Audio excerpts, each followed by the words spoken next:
एक अरुणदेव नाम का राजा रहा करता था। उसके 3 बेटे थे। उसके पास एक बहुत बड़ा राज्य था और उस राज्य का उत्तराधिकारी चुनने का वक्त आ गया था। अब मैं काफी बूढ़ा हो चला हूँ। कुछ सालों के बाद ही मुझे इस दुनिया से विदा लेना होगा और अपना राज्य अपने बेटों के हवाले करना होगा।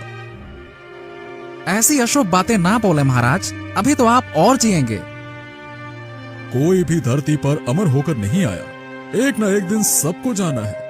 मेरी चिंता ये है कि मेरे 3 बेटों में से वो कौन होगा जो प्रजा को साथ लेकर चलेगा और एक अच्छा राजा बन पाएगा। अब महाराज, इसकी तो परीक्षा शायद वक्त ही लेगा। अब आप इसे वक्त पर छोड़ दीजिए।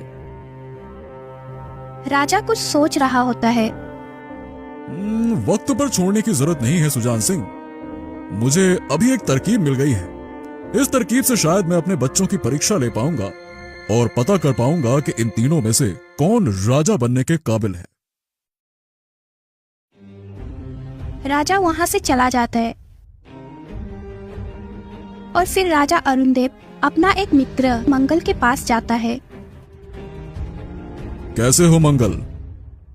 अरे अरे, इतने बड़े महाराज आज मेरी कुटिया में कैसे? अरे दुनिया की नजरों में महाराज हूँ, पर तुम्हारा तो बचपन का दोस्त हूँ ना, क्यों मंगल? शायद पहली बार हो रहा है कि कृष्ण खुद सुदामा के घर पधारे हैं, क्यों महाराज? अब तुम मुझे जो भी कहो, सत्य तो यही है कि मैं तुमसे मदद मांगने आया हूँ। आपके पास तो भगवान का दिया हुआ सब कुछ है महाराज। आपको भला मेरी मदद की जरूरत कैसे पड़ गई? ये काम मेरा तुम ही कर सकते हो। जी बताइए ना, मुझे क्या करना होगा? असल में कुछ सालों बाद मेरी हालत नहीं रहेगी राज्य चलाने की और मुझे अपने 3 बेटों में से किसी एक को राजगद्दी देनी पड़ेगी। अब कौन उस राजगद्दी का असली हकदार है, कौन सच में काबिल है, ये पता करने के लिए तुम्हें और मुझे मिलकर एक नाटक रचना होगा। कैसा नाटक महाराज? और फिर राजा मंगल के कान में सब कुछ बताता है। ठीक है, मैं समझ गया। आप बिल्कुल चिंता ना करें, मैं ये बहुत अच्छे से कर लूंगा महाराज। इस नाटक से ये पता चल जाएगा कि मेरे बेटों में से कौन एक सच्चा इंसान है और प्रजा की देखभाल कर सकता है, और उसी बेटे को मैं सिंहासन दे दूंगा।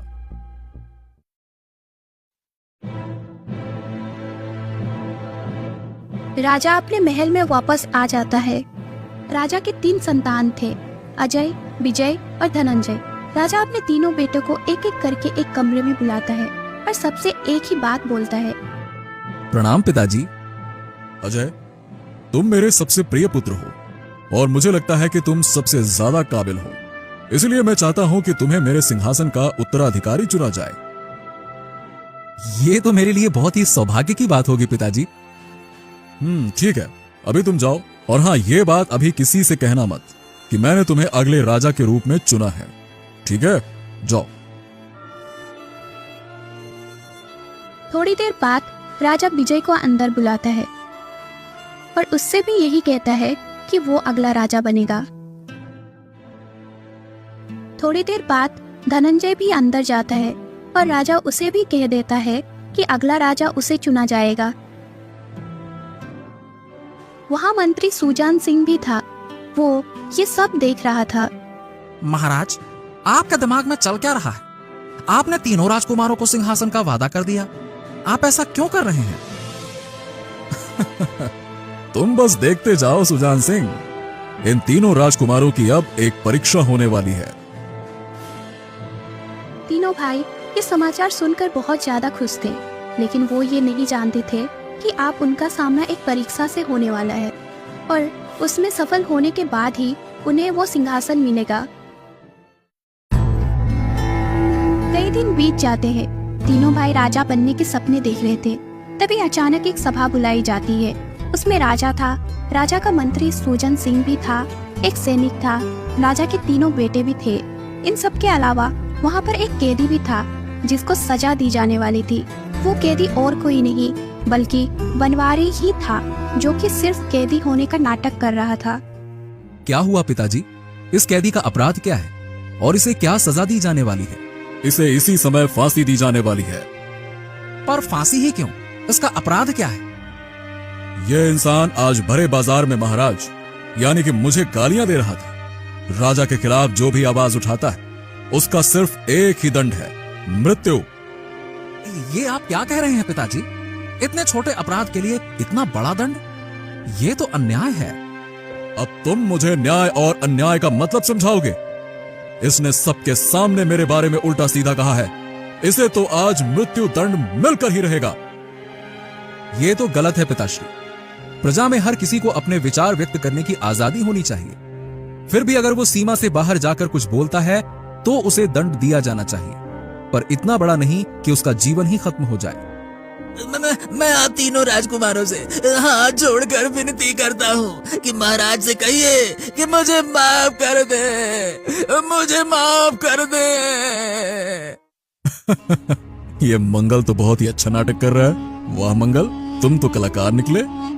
पिताश्री, मैं क्षमा चाहूंगा, पर मैं आपके इस निर्णय के बिल्कुल खिलाफ हूं। अच्छा, और कौन कौन है तुम में से जो इस निर्णय के खिलाफ है और इस अपराधी को बचाना चाहता है? मैं भी इसके खिलाफ हूं पिताश्री। हाँ पिताजी, मैं भी इसके खिलाफ ही हूं। वाह, मेरे तीनों बेटे न्याय की समझ रखते हैं। ये समझते हैं कि किस अपराध का क्या दंड है। मतलब तुम तीनों ये चाहते हो कि इस कैदी को मृत्यु दंड ना दिया जाए। ठीक है, तुम तीनों एक एक करके मेरे कमरे में आओ। राजा अपने कमरे में चला जाता है और सबसे पहले विजय को अंदर बुलाता है। प्रणाम पिताजी। तो तुमने मन बना लिया है कि तुम उस अपराधी को मौत की सजा नहीं दिलवाना चाहते? जी पिताजी, मुझे लगता है कि उस अपराधी को छोटे से अपराध के लिए बहुत बड़ी सजा दी जा रही है। ठीक है, अगर तुम कहते हो तो मैं उसकी मृत्यु दंड की सजा रोक देता हूं, पर इसके लिए तुम्हें अपना सिंहासन छोड़ना होगा। क्या? हाँ, तुम एक राजा के निर्णय को बदलने के लिए कह रहे हो तो तुम्हें इसकी कीमत चुकानी होगी।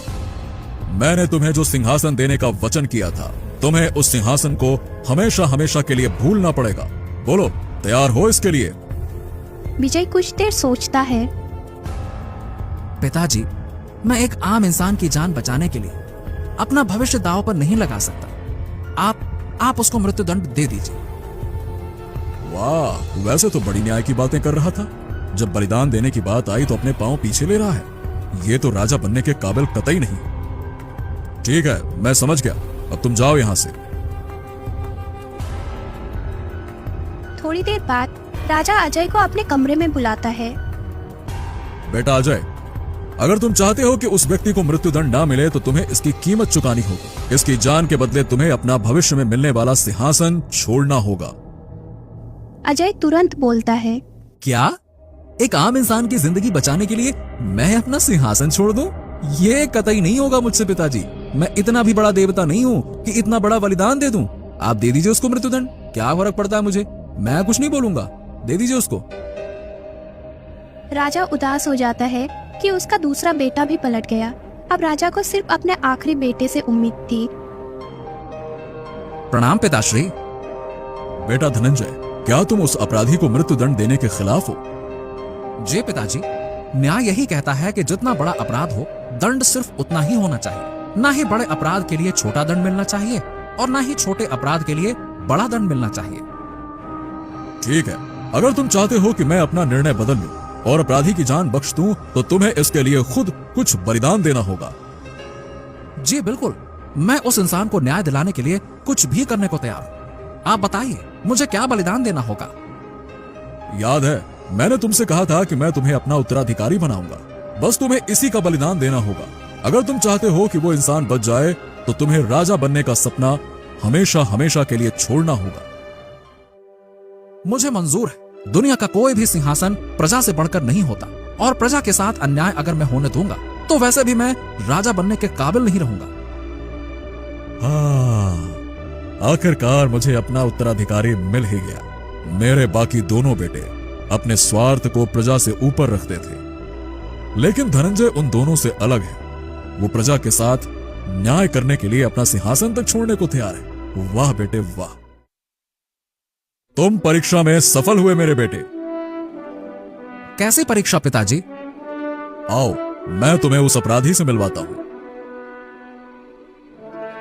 तभी मंगल अंदर आता है। उसने बहुत ही अच्छे कपड़े पहने हुए थे। उसकी हालत बहुत अच्छी थी। उसे देखकर ऐसा नहीं लग रहा था कि वो एक अपराधी है जिसको मृत्यु दंड मिलने वाला है। मेरे अभी के महाराज और भविष्य के महाराज दोनों को प्रणाम। इस इंसान ने कोई भी अपराध नहीं किया है और इसे मृत्युदंड नहीं दिया जाने वाला है। ये मेरे बचपन का मित्र मंगल है, जिसके साथ मिलकर मैंने ये नाटक रचा और अपने तीनों बेटों की परीक्षा ली।